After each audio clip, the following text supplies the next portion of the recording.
Some things are definitely worth the wait, everybody, wouldn't you all agree?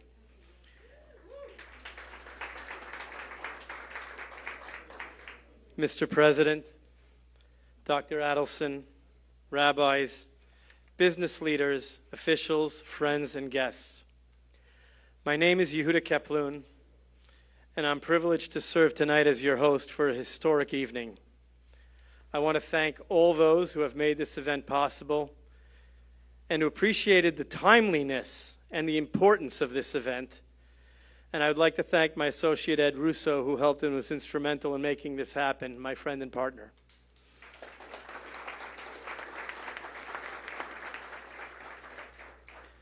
As Jewish people, we all too often have been persecuted because of our religion.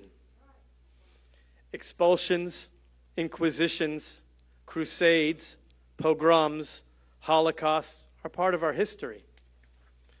And America has always served as a beacon for those who sought religious liberty, those who traveled from afar after being expelled from Spain or the pogroms and the shtetls of Europe, or from crusades and inquisitions of Latin America. People came to America. All those events resulted in Jews fleeing anti-Semitism in pursuit of one thing and one thing only: religious freedom, safety, and a better life. They came to America and embraced being Americans, contributed to the fabric and the growth of America in all fields: sciences, education, businesses, every business. But they contributed to the fabric of American society. Today, we are currently witnessing a period where anti-Semitism is becoming the norm in America. Anti-Semitism is being validated by members of the media and taught by educators that this behavior is okay and acceptable. There is no right or wrong side when it comes to anti-Semitism and Jew hatred. There is one correct response: immediate condemnation and removal.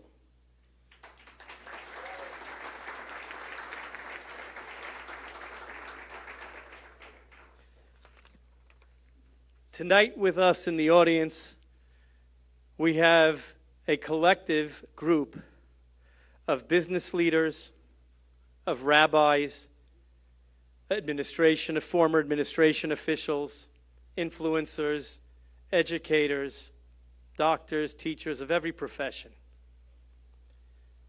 What our founding fathers promised would be and would occur when they wrote their documents that founded this great country was religious liberty and justice for all. It's not occurring. People are being attacked simply because they're Jewish, not because they're Orthodox, not because they're conservative, not because they are Reform. They are attacked for one reason and one reason only. They are Jews. And in America today, Jews have reason and cause to be afraid. Images of college students in America being harassed by both professors and other students is an image that brings us back to 1933 and images of Nazi Germany.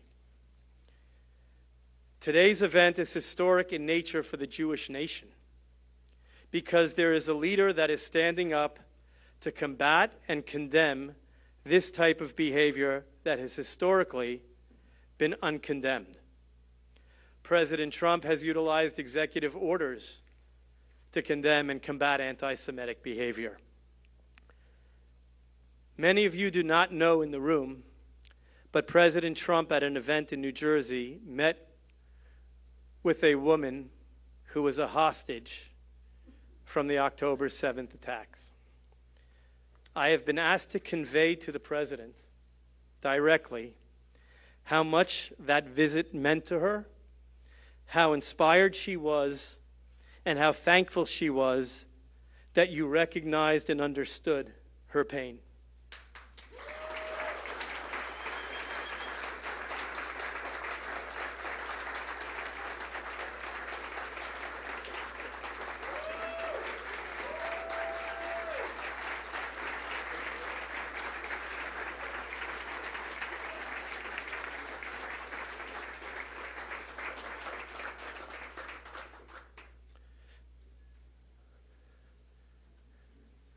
To all of you in the room, October 7th is a date that will live in infamy. A day that will be remembered where men, women, children, babies were taken hostage simply because they were Jewish.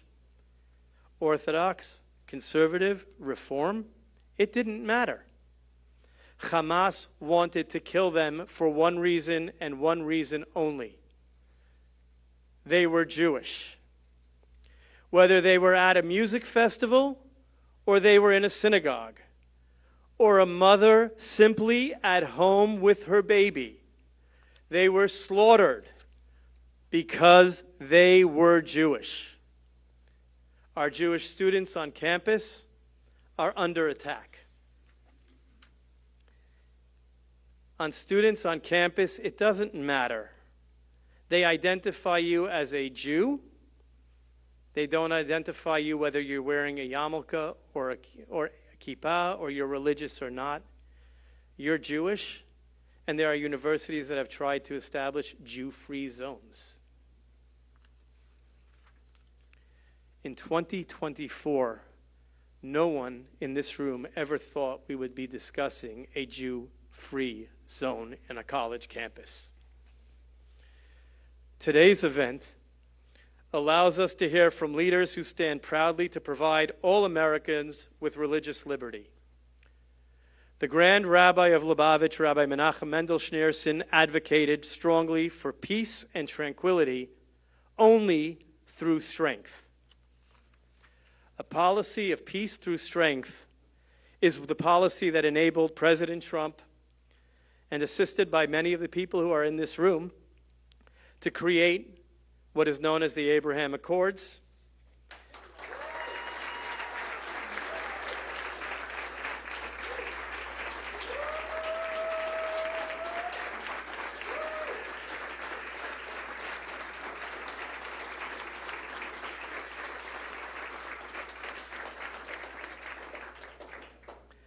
And ironically, in areas where the Abraham Accords have been signed, a Jew would feel more safe walking down the streets in those countries than in the halls of our hallowed institutions of Columbia, Harvard, UCLA, and others.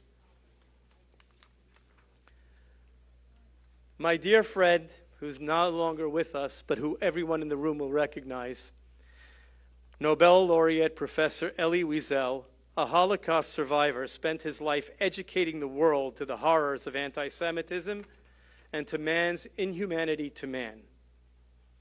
These lessons seem to be more distant every day.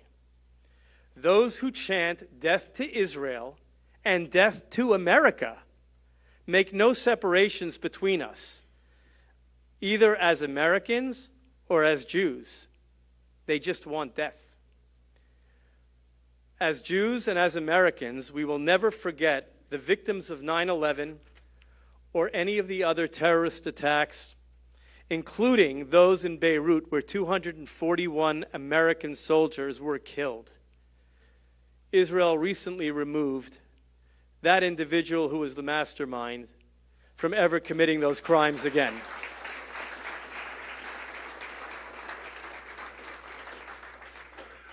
We will always remember the victims of terror here and abroad.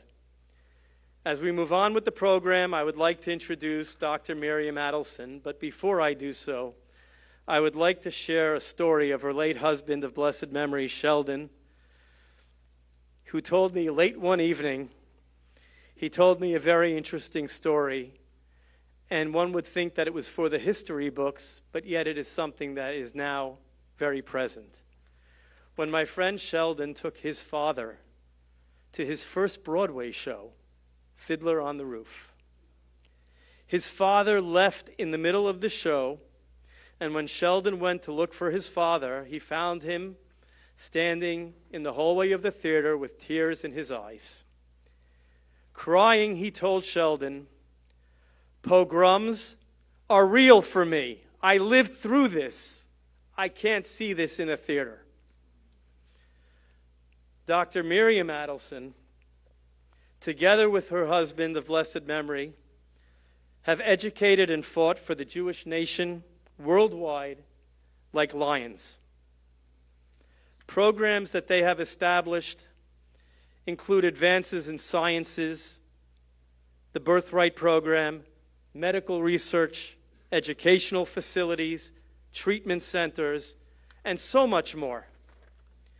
These efforts are part of the Adelson legacy of making America and Israel stronger and more prosperous countries. A tireless advocate for Americans, America, for the Jewish people, the Jewish nation. Please join me in welcoming Dr. Miriam Adelson, who will introduce our 45th president and our future president, Donald J. Trump.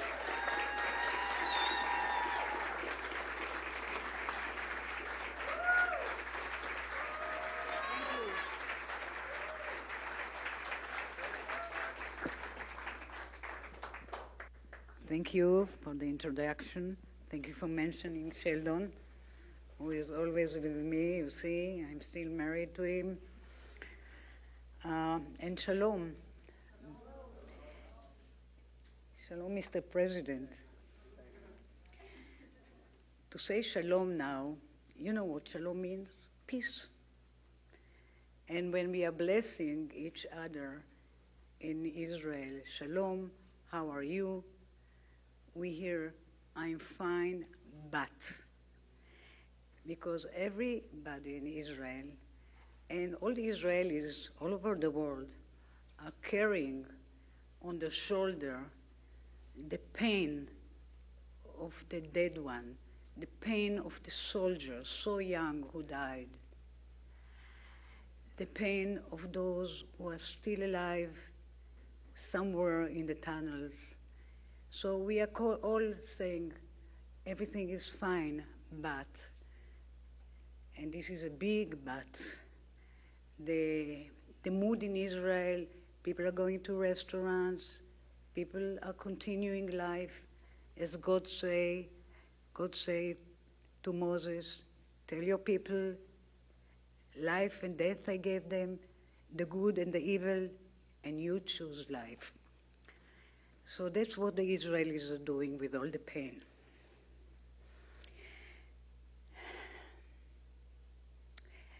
The war that we are confronting now is different.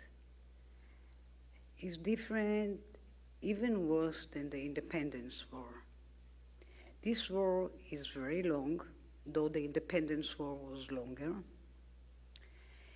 This war inflicted so many casualties on our soldiers, on our people. This war is against Islamic fanatics who are hiding in tunnels and who are holding our people. And we are so afraid to hurt them and to kill our own people, things that had happened. And yet,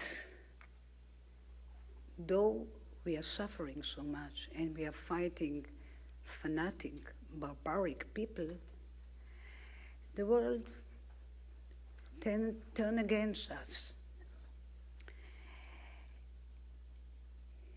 Too many parts of the world lost moral rules. They have moral confusions. Israel is being demonized. Hamas, Hezbollah, the Houthis so far away, 700 miles in Yemen, they are all heroes. in too many parts of the world, it is open season against the Jews.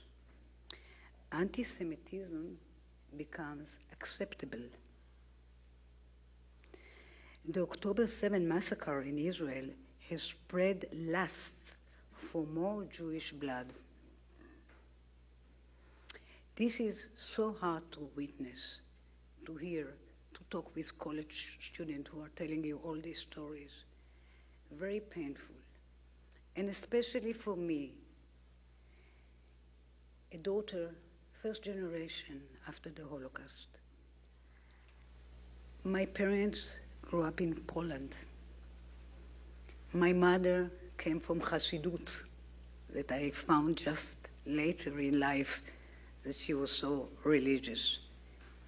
My father was more socialist. They met in Israel, though I did a research and they went in the same boat, not the same time, I don't know, named Polania, from Turkey to Israel. My mother was 18, just finished high school. And I didn't understand, you are 18, why to go to Zion? My father was 20, and he was the head of youth movement, HaShomer HaTzair. What astonished me, the youth movement, I understood they would come to Israel. Why did my mother left a very religious family, warm family, and decided to go to Palestine? She paid somebody to marry her, because at that time the British, of course, didn't let the Jews come no more than 15,000. They didn't have certificate, so she married somebody. That's the green card, the Israeli green card. She married somebody that had the permit to go to Israel, and they came to Israel. Never mind that he was running afterwards, and it took her time to get rid of him, but he fell in love with her. But no, it's not my father. But I want to tell you, I never understood 18 years old from I see girls from religious families, they are so attached to the family. And yet my mother decided to come to Palestine. Her mother, who brought her to the train station, say, daughter, God is everywhere. God is in Zion and God is in Poland. You don't need to go. That's what the rabbis say. Their rabbi, and the Hasidut, I see some Hasidim here. So my mother came from Hasidut called Alexander. And Hasidut Alexander, I see you waving in your head. And Hasidut Alexander, you're not Hasidut Alexander, no. It was very close to Hasidut Gur. The rabbi from Gur told them, go to Zion and follow me. And he went to Zion. That's the reason why we have big group of people that are from Hasidut Gur in Israel. However, their rabbi, the rabbi of the Alexander rabbi, say God is everywhere. So you don't need to leave. So his people stayed. Thus, all the family of my mother stayed. All of them died in the Holocaust. And I'm called on the name of my grandmother, Miriam, and I never saw a picture of her. Never. Till a few months ago, a distant cousin sent me a picture of her, all the family at the time, and she told me, the second from the left is Miriam, your grandmother. I was at that time at my clinic when I opened the computer, and I started to cry. I mean, suddenly I see Miriam, who looked very religious with peah, with a wig, and this was the woman that didn't survive. I never had a grandmother. Most of my generation didn't have grandparents. So for me to see it, and I asked my father, why did you come to Palestine? And he said, you know, if I wanted to go to college, they wouldn't let me sit. I have to stand on the side, like those people are sitting in the standing on the side. They wouldn't allow me to sit because I am a Jew. So I understood what is written, and I went to Palestine to see the freedom there. So we go back after all the pain that I'm witnessing. And by the way, I didn't know a lot about the Holocaust when I was young. Whenever I asked my mother, she showed me a small picture of her sister and cried. So all my generation didn't ask the parents. We didn't want them to cry. They lost all the family. I'm taking the watch, so I won't be too long.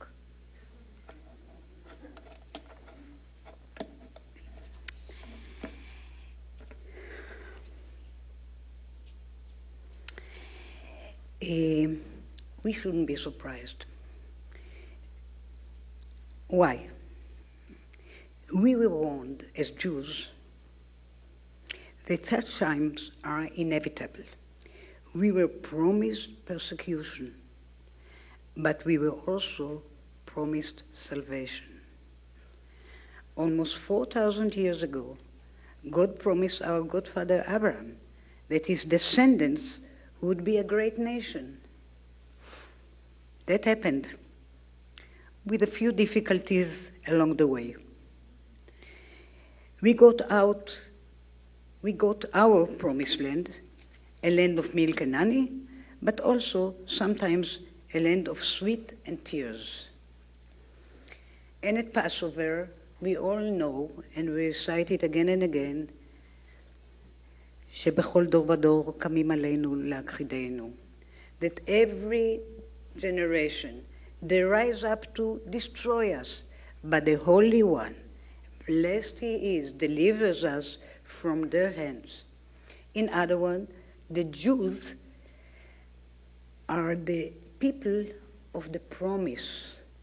We believe in the power of public commitment, of closing a deal with handshake and mazal und brocha. Did I say it correct? And friends, there is one president in our lifetime, just one, who fully shares that values.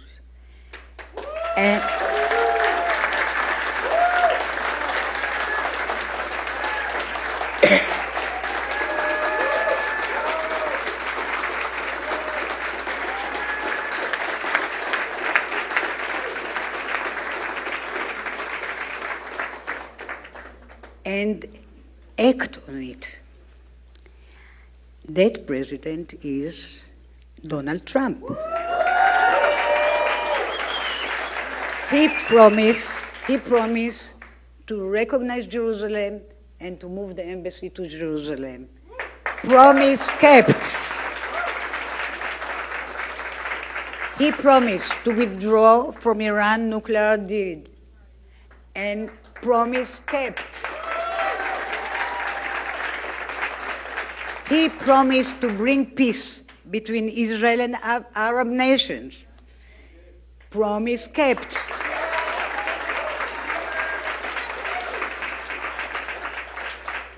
And Golan Heights, that was a big gift.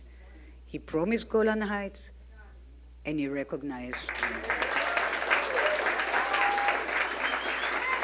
And all of this he did in his first term while battling COVID pandemic, race riots, and the liberal media.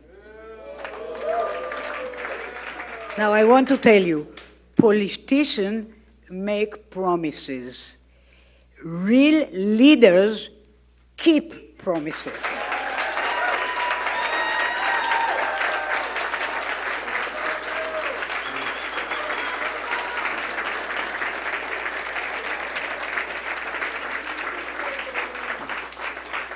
Which is why President Trump deserves the full support of the entire Jewish people.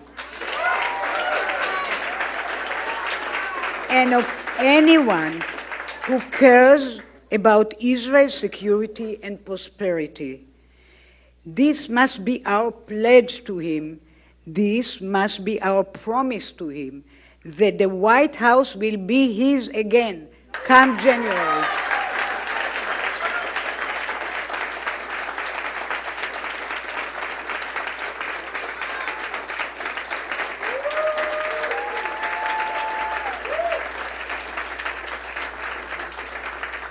Israel and the Jewish people need it.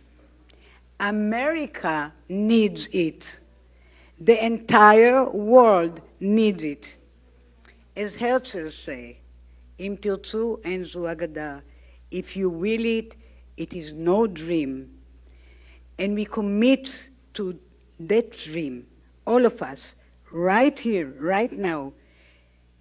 President Trump, the floor is all yours. Proud to be an American.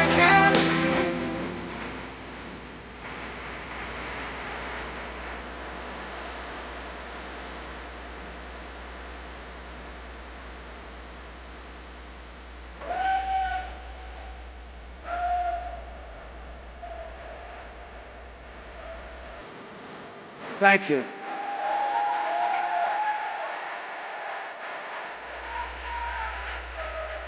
Thank you very much. This is very nice. This is very nice, I have to say. First of all, thank you. Sheldon and Miriam were best friends together, and I was in their group, and we just had always a great relationship. Known her for a long time. Sheldon was one of the greatest businessmen in the world, and she's turning out to be one of the greatest business women of the world. You're doing a great job. But I really, I have to say, Miriam, I watched Sheldon sitting so proud in the White House when we gave Miriam the Presidential Medal of Freedom. That's the highest award you can get as a civilian. It's the equivalent of the Congressional Medal of Honor, but civilian version. It's actually much better because everyone gets the Congressional Medal of Honor. That's soldiers. They're either in very bad shape because they've been hit so many times by bullets, or they're dead. She gets it, and she's a healthy, beautiful woman. It's very... And they're rated equal. But she got the Presidential Medal of Freedom, and she got it and that's through committees and everything else. She's done an incredible job on addiction as a doctor and so many other things. And I watched her husband sitting at the White House, and he was so proud. I've never seen him so proud. He didn't like to show it because he was cool, right? But he was so proud of you. And they had a great love affair. They were just an incredible couple.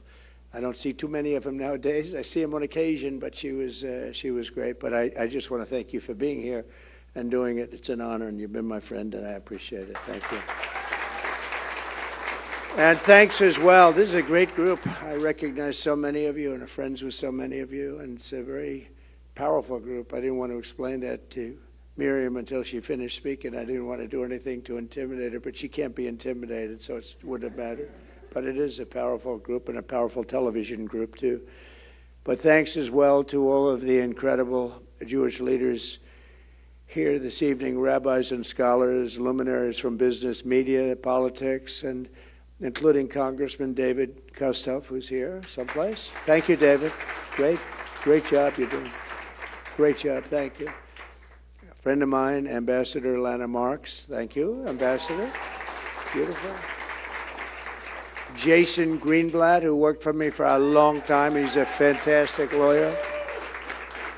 Thank you, Jason.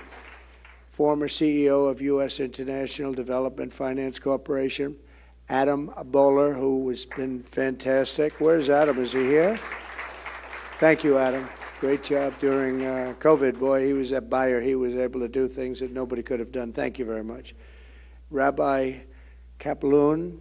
Rabbi, you're here. Rabbi? Thank you. Thank you. Thank you very much, Rabbi. Very good-looking Rabbi. Ed Russo, who's the greatest environmental scientist in the country. Where's Ed? I love Ed. Ed Russo. He got me all of these permits I had to get so many permits. They said you couldn't get them, and he got them. Mr. Lightstone. Where's Mr. Lightstone? Where is he? There he is. Thank you very much. That's great. Thank you. Keith Raboy. Keith Raboy. Hi, Keith. How are you? Jacob Hellberg, who's a friend of mine. Thank you, Jacob.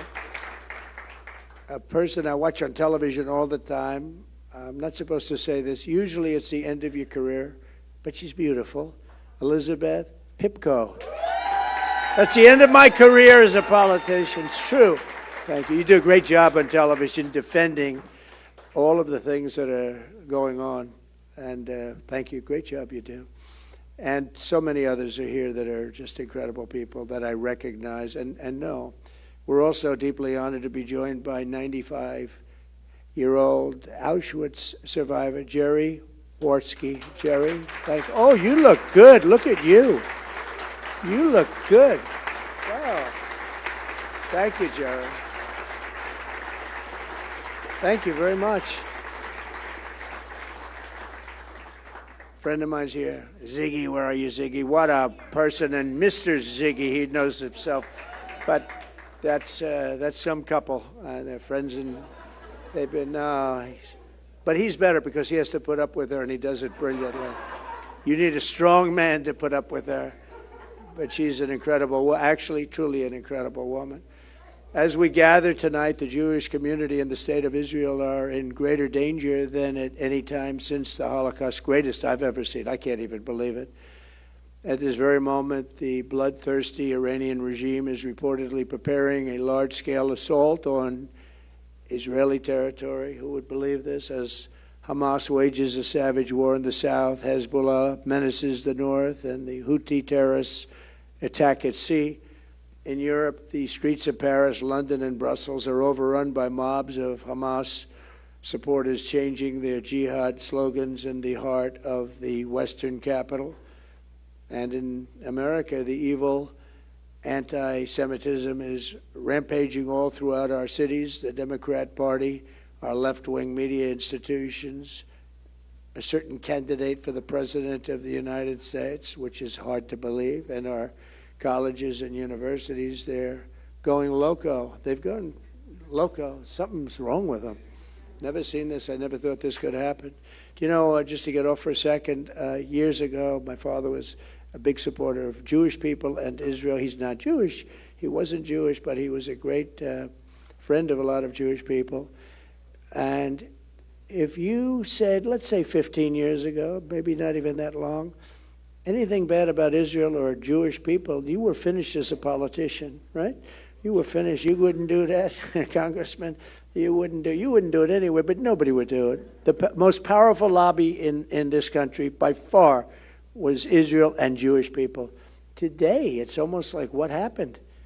What happened? What happened to Schumer? What happened to all these people? Schumer's like a Palestinian, right? It's a Palestinian. You got to remember that, though. It's, it's shocking because I grew up where Israel was, was supported. My father was a builder in Brooklyn, and a lot of Jewish people. That's all he knew. That's all I knew, essentially. But we knew Jewish people, and they were great people. And we'd go to many events. I'd go with him, and it was great. The card calling, we would card, the card callers. We had a man, Harry Waxman. He was a brilliant card caller. What do you mean you're only going to give $100,000? You got to give $1 million. You'd be embarrassed, and he'd say, all right, I'll give you $1 million, right? He was the best of all the card callers. But we would go, and Federation and all the different events. But the power, Miriam, of this lobby, this powerful, and it was for good, not for bad, of being Jewish and of Israel. And unfortunately, they're not necessarily the same, because you have Jewish people living in New York who really don't support. You look at the New York Times, and they do not support Israel, and I don't think they support Jewish people, you want to know the truth.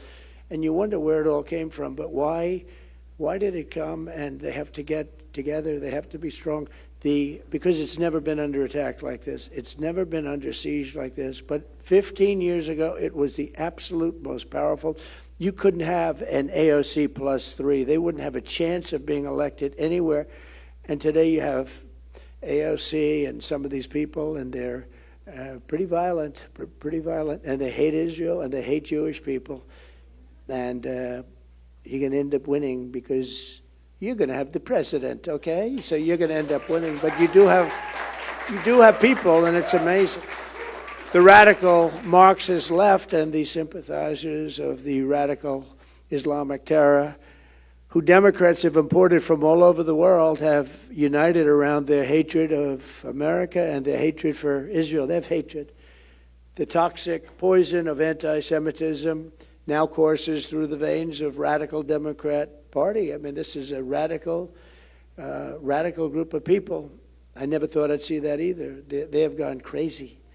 And instead of expunging this hatred, Kamala Harris is pandering to it. He wouldn't even meet Bibi. He wouldn't talk to him, didn't want to talk to him, didn't want to mention when they finally were forced to meet. She wouldn't be there. She wouldn't be in Congress, and they were forced to meet. It was like she couldn't stay. She just wanted to get out of the room.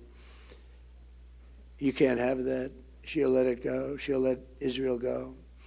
We're here tonight because we believe that this vicious outbreak of militant anti-Semitism is very militant, must be given no quarter, no safe harbor, no place in a civilized society. We must reject it in our schools, reject it in our foreign policy, reject it in our immigration system, and reject it at the ballot box this November. You know, Jewish people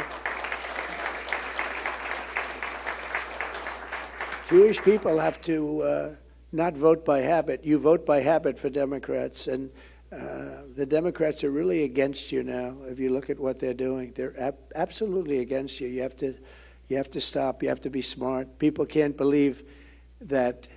I mean, with all of the things, it was so nice that you read them off, but Golan Heights, the Abraham Accords, the biggest thing, I was talking to Sheldon, before he passed away. He said the biggest thing you did was terminating the Iran nuclear deal. The problem is,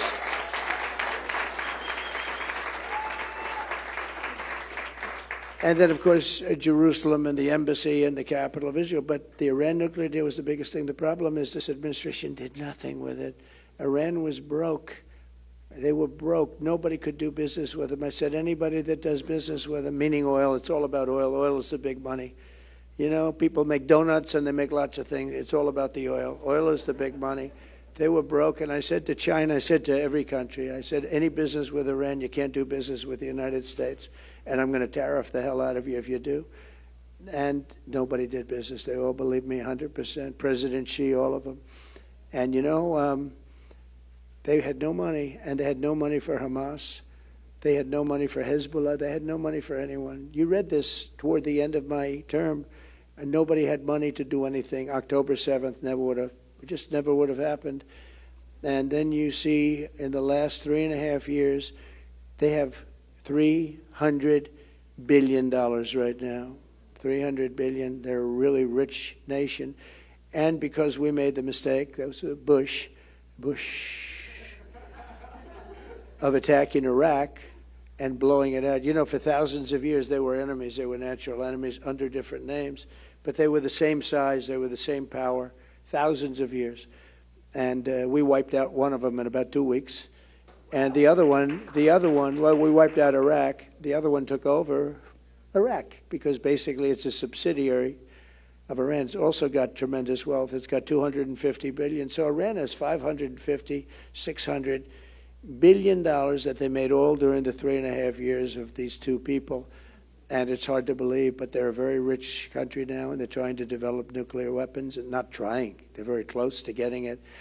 And once they have it, it's you better have the right president. Once they have it, it's going to be very tough negotiating. It's one thing negotiating when they don't have nuclear weapons. It's another thing negotiating when they do, I can tell you, because I did a good job with North Korea. But it's much more difficult. Like from a different planet. As our close ally confronts a savage terrorist enemy, hell-bent on extremism, really, and the extermination of the Jewish state, which is what they want. It says it all the time. We will totally eradicate Israel. They say that. The leaders of Iran say it, and others in the Middle East say it. We must stand with our friend and partner, the state of Israel. We will, strongly.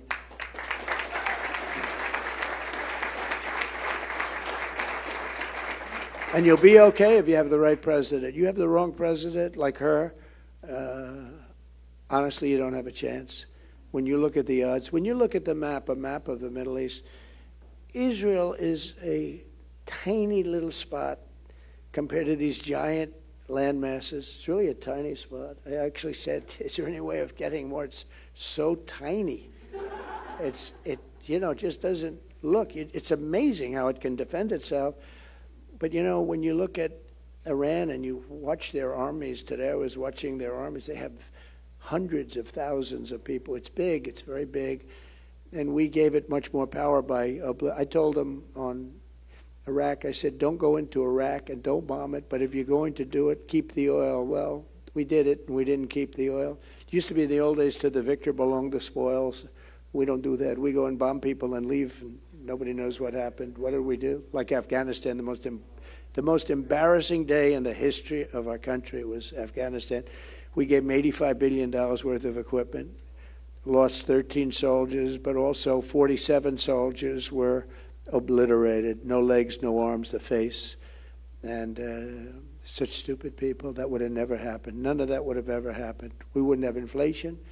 We wouldn't have had the Israeli attack. We wouldn't have the Russian attack on Ukraine. None of it would have happened if we didn't have a bad election, even though we got 12 million more votes than we did before. We got many more votes than we did. We did much better in 2020 than we did in 2016. But all of that took place in a short period of time. But we must declare that without hesitation that what happened to Paris and happened to London, have you seen what's going on? And what happened to Europe will never happen here. But it is happening. It is happening. They say that going to the Democrat convention next week are going to be hundreds of thousands of people that are opposed to Israel. It's their big problem. That's their thing. And not even believable, but hundreds of thousands they're projecting right now. Hundreds of thousands. That's a lot. We will not let a jihad. There will be no jihad coming to America under Trump. I can tell you.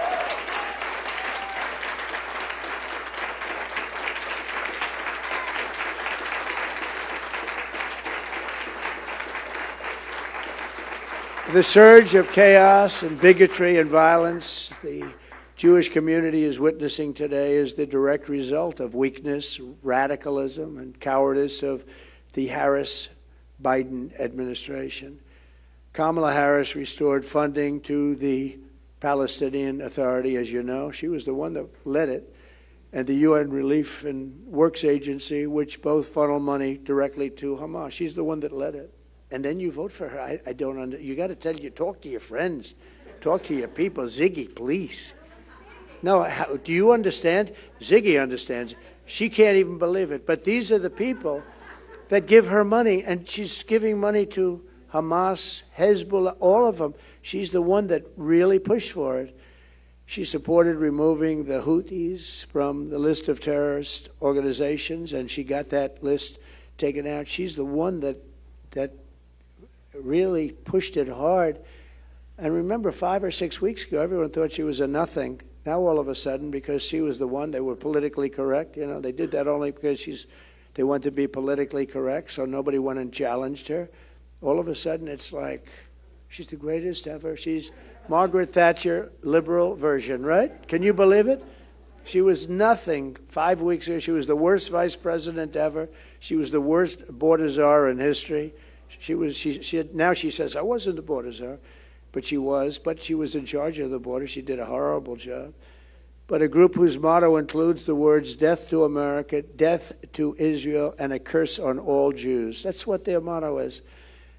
Most egregiously of all, Kamala Harris and Joe Biden, who doesn't know he's alive, by the way, delivered over $100 billion in sanction relief to Iran. They gave them a lot of money. They gave them $6 billion to a hostage. $6 billion. $6 billion.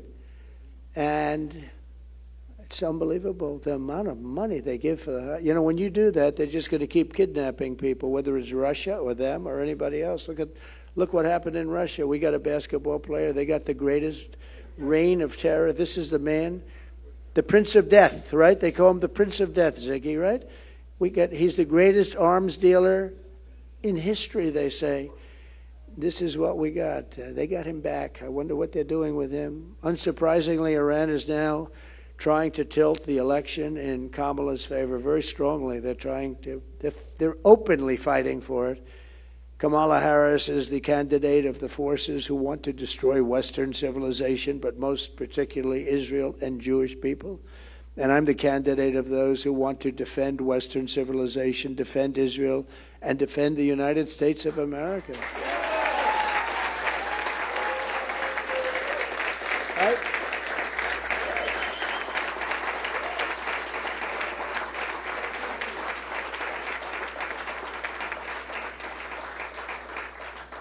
Kamala, I really don't call her Harris because nobody knows who Harris is. You say to people, Harris, who the hell is Harris? Isn't it a weird deal? Nobody knows. Even me, I'm saying Harris. I'm saying, who is that? So I call her Kamala because at least people know who she is. But Kamala and Biden's weakness and indulgence of Israel's enemies directly enabled the monstrous October 7th attack on Israel. Would have never happened. They knew nothing was going to happen to them with Biden. The deadliest day for Jews since the Holocaust by far. Hamas slaughtered whole families, raped women, and burned Jewish civilizations alive and screaming. And we got to see the same video. It's incredible. And, you know, they actually deny it even took place. You have people that deny it ever took place. We do know that, right? They deny the Holocaust. But now you have a modern version denying that October 7th. I've seen it. They say it never took place. A lot of these protesters say, I don't know if they believe it, but they've been brainwashed or something. They deny it ever took place. A lot of people say that, which is pretty amazing, actually. This evil atrocity would never have happened if I was president. Remember that. It never would have happened, and it didn't happen. There was never a threat of it. Nobody ever even thought about it. With us, there was zero chance of such an attack, yet almost before the blood of the October 7th victims was dry, and even as innocent civilians remained hostage in the hands of the terrorists, and they are rough terrorists too, rough. Kamala Harris and Joe Biden began to betray Israel in an effort to appease the Hamas caucus in the radical Democrat Party. From the start, Harris has worked to tie Israel's hands behind its back, demanding an immediate ceasefire, always demanding ceasefire. It's like incredible, like they never saw what happened. That would only give Hamas time to regroup and launch a new October 7th style attack, whether it's in a year or 2 years or 5 months or 10 years, on innocent women and children. And the hostages are largely dead. I've been saying it for a long while. If you've been watching over the last few days, Hamas is really being difficult to negotiate with. And the reason is they're dead. Not all, but almost all, a lot. And I watched the way they grabbed that one young girl by the hair and dragged her in, the way they treated her. They're not keeping people around for now 3 years. They're not going to be taking care of them for 3 years, what they've done. And they're probably saying to themselves, we blew it, because everybody wants them to negotiate. They're willing to give them anything. All they do is they want their hostages back, right? They want their hostages back, and Hamas keeps saying, oh, the hostages are gone. They're probably saying to themselves, why did we kill everybody? But I think you're going to have very few people left. You're going to have a lot of them. A lot of people that they think are alive are not going to be alive. These are very savage people. Just last week, Kamala even said she would consider imposing a full arms embargo against Israel, one of the closest allies in the world of the United States. This is unthinkable. She said that. She wanted to impose an arms embargo on them like they did nothing wrong. It's not believable. Under no circumstances should a radical extremist who flirts with an embargo against Israel, a major embargo too, just a complete embargo, Israel to get nothing, ever become commander-in-chief of the U.S. military. You know, once the enemy sees if she was ever in there, they will take advantage of Israel beyond. The biggest strength that Israel has is they know that, like with me or somebody else perhaps, but fewer and fewer people, but they know with me that they have total protection. They will not know that if this other one gets in. They know that, they almost know certainly that they will have no protection, and that it will almost considered a benchmark in the people that she's dealing with. This is a radical left lunatic that we have running for office, and I'm trying to brand her as such, because if I don't, you know, they get a lot of support. They get a lot of money coming in from lots of bad places. So we have to win the election. When I'm back in the Oval Office, I will support Israel's right to win its war on terror. They have to have a right to win the war.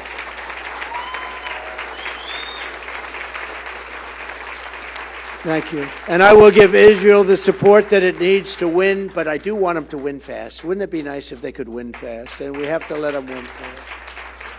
We will restore stability and peace to the Middle East, and we will be sure that it will be peace through strength. You know, we had peace through strength. We had, as you know, Viktor Orban, who's the Prime Minister of Hungary, a very strong person. And they asked him a few months ago, why is it that the world is breaking out? You have October 7th, you have Israel, you have Russia. The whole Middle East looks like it's going to blow up. Europe looks like it's going to blow up. The whole world is going to blow up, and China's flying its bombers all over Taiwan. And he said, it's very simple. President Trump is not there. The only way we're going to solve it is President Trump has to be there. Now, he said something that I wouldn't say. He said they were petrified. They were scared of President Trump. They didn't know what the hell he was going to do. They're not afraid of anybody else. So I wouldn't use that word, but they did have respect for me. I knew them all.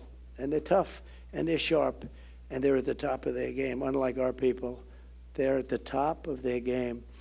But it was something that he said. He said that would never happen if Trump were there. They said, how would you solve the problem? He said, if President Trump wins the election, it'll all be solved very quickly. It's true. I feel it's true. I mean, I know what we're doing. To our enemies around the world, we want our hostages back, and they better be back before I assume office.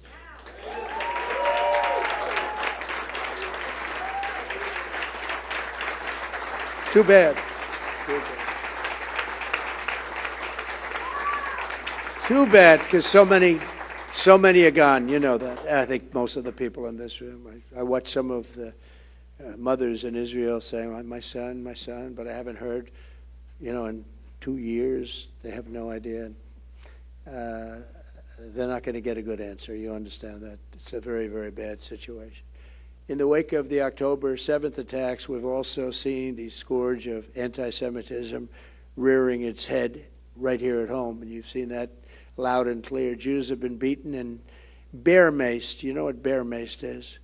On their way to a synagogue in Los Angeles. Nobody's seen anything like this. It's just what's going on now is exactly what was going on before the Holocaust.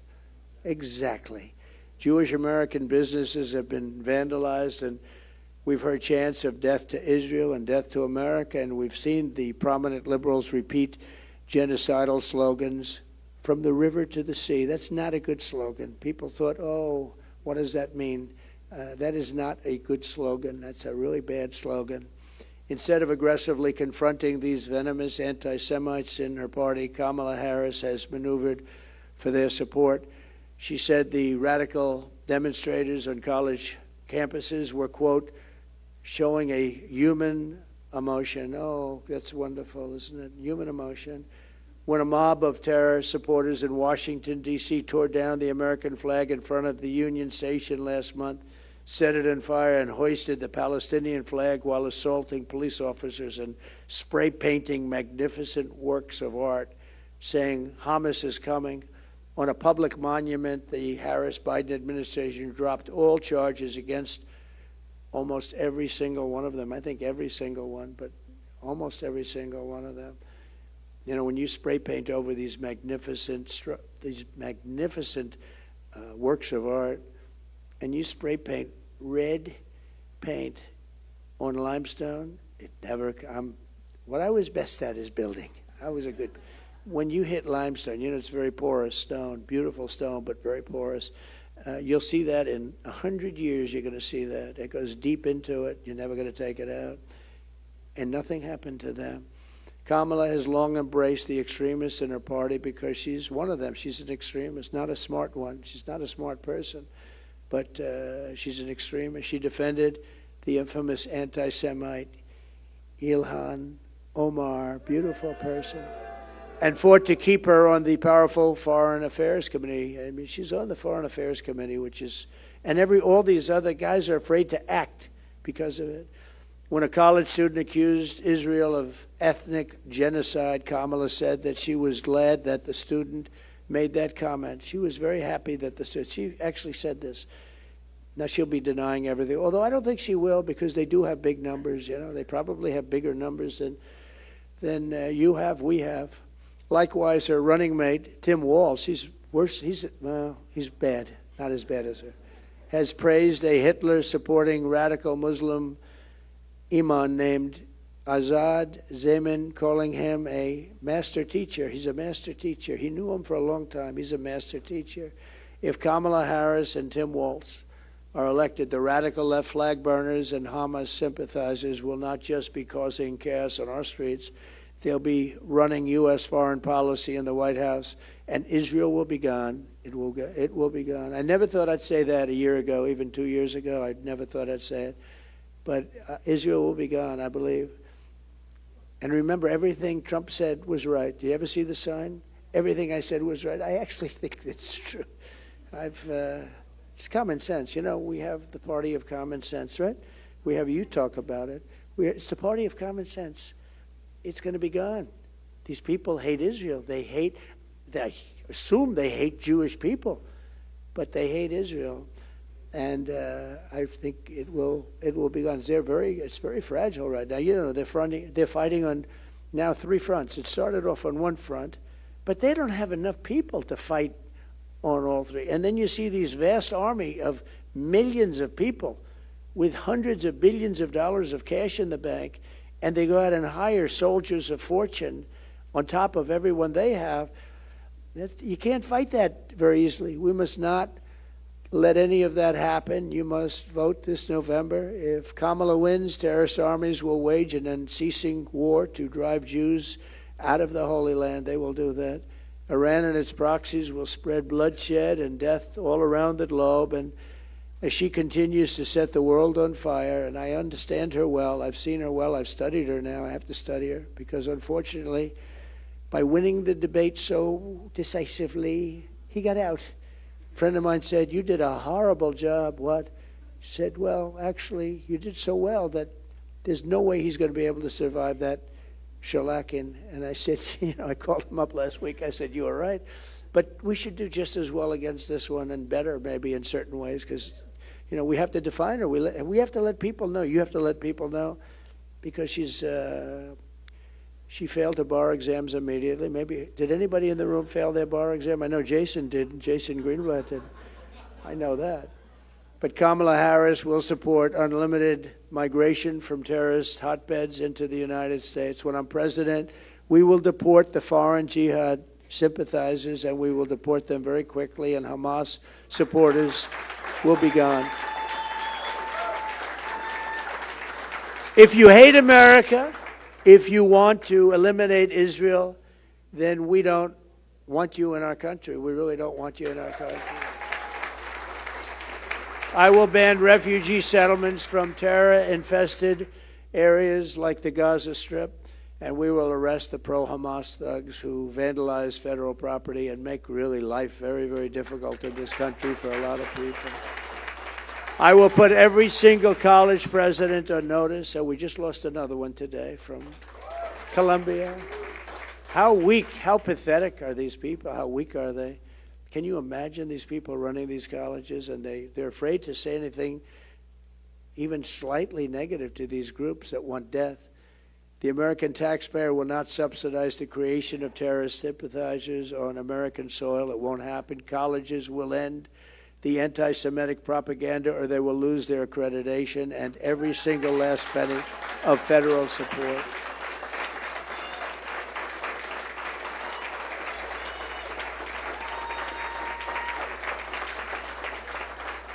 You'll see how nice they'll be. You'll see, they'll change their ways very quickly, but it's not probably from the heart. That's the problem. They may change their ways, but not from the heart. They're changing it because that's brutal, but they're not going to change it from the heart, I suspect. As your president, I will once again stand with the state of Israel. I will protect American Jewish community. I will put America first. I will keep America safe, and I will defend Judeo-Christian civilization from the barbarian savages and the left-wing extremists who want to destroy it. Together, we will confront the forces of anti-Semitism, and we will win, win, win. Thank you, God bless you, and God bless America. Save Israel, right? Save Israel.